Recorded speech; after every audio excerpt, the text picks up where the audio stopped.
Listen to the following demonstrations to hear the difference between blowing and releasing air on the traverso.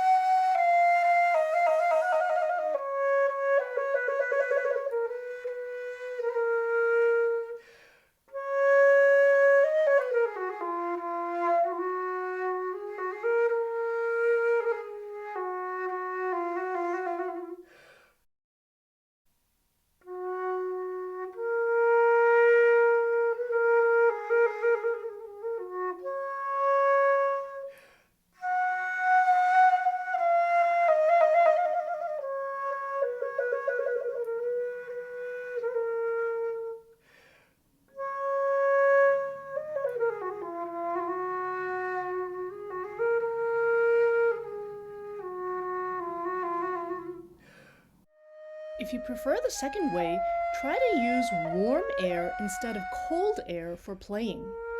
You'll also automatically drop your lower jaw, open up more space in the oral cavity, which will all bring positive effects to your tone. Give it a try and let me know how it goes.